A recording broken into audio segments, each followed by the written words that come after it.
segment. Okay, Racism in ACW, and right. it's all right here. It's all, well, except for Mike. He's I don't like white people. Okay. I don't either. I don't like anybody. Yeah, that's right. Anyway, what the fuck? Oh, Tom Jones. Tom Jones pulled me aside. He's like, hey, and I don't do a very good Tom Jones, sorry, but he's like, hey, when you shake someone's hand here in the wrestling business, make sure you just grab it real. No.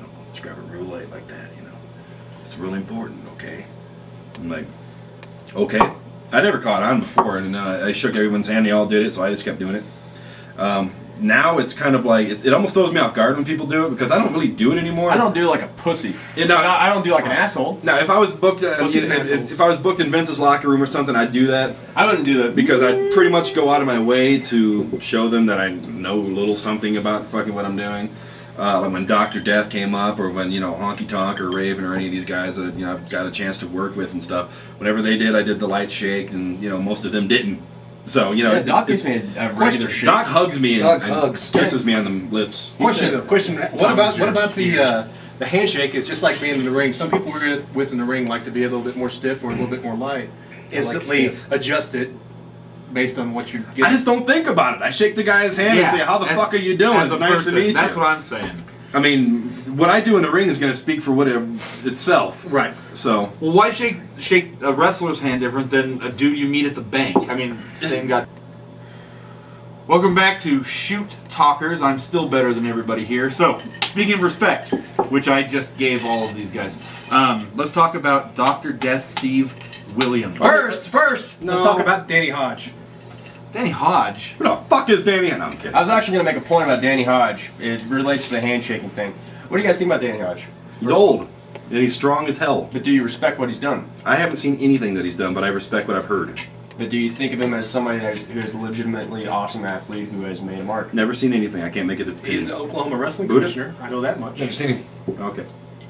Well, I know he can rip phone books in half. That scares me. Well, I don't know if you guys have ever met him, but if you ever shook his hand, BAM! Broken hand, pretty much.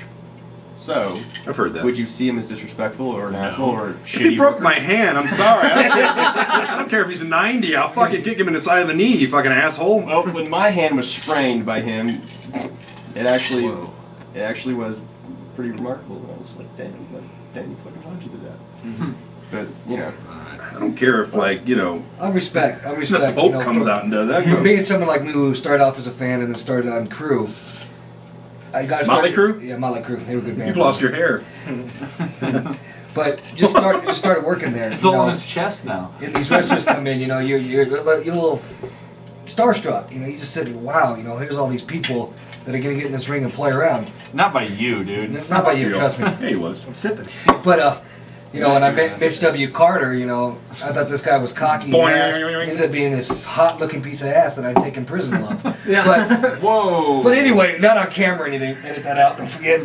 Not on camera. But basically, I'm doing all this work, and everybody, and then at the end of a show, here comes the owner, Brandon, Mr. Bishop, walks up and says, hey, you did an outstanding job. We couldn't have done it without you.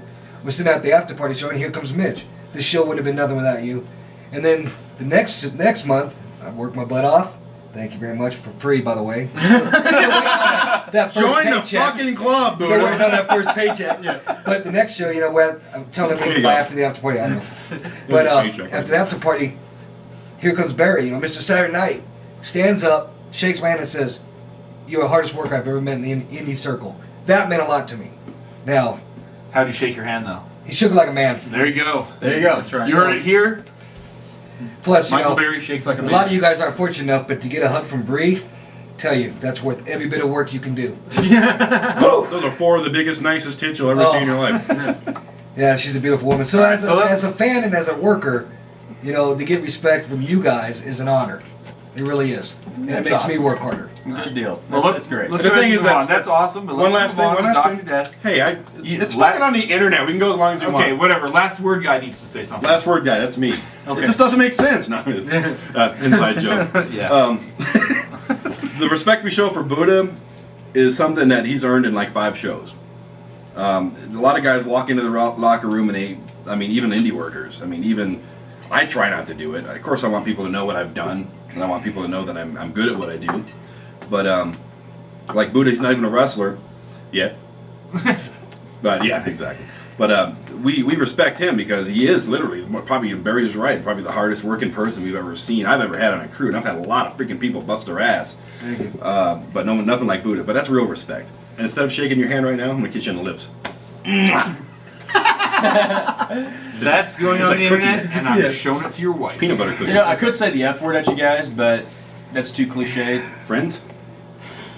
It's not gay unless he uses a tongue. Mike, next topic. Next damn topic. Speaking Finally. of respect. Are you you done with that last point? Those were your last words? Okay. The next topic for this guy to get the last words on. Let's talk about Dr. Death Steve Williams. Wow, Dr. Death. Now let's start with Let's start Zane with a Morris. fan. Let's start with a fan. Fine, whatever. Let's start with the fan. Is it? Fine. Let's hear it. Dr. Death. You know, first thing I heard, Dr. Death's gonna be here. I'm like, Dr. Death. You know, I just watched this guy when I was a little kid. You know, I watched this guy as I was growing up. Just the big man. Pulls up in this big truck, gets out. Most humble guy you ever meet. I Big shaggy couldn't believe it. haircut's Yeah, awesome. I just couldn't believe it. Introduced him to my kids. You know, first thing he says to him is, "Don't chew tobacco." In his own special way. He goes, "You'll get this from chewing tobacco. Don't do it." And then he showed him his, you know, his college football ring, his college wrestling ring, his championship rings. He's just, here's this guy you watched on TV and can't believe. It's just amazing to see someone like that.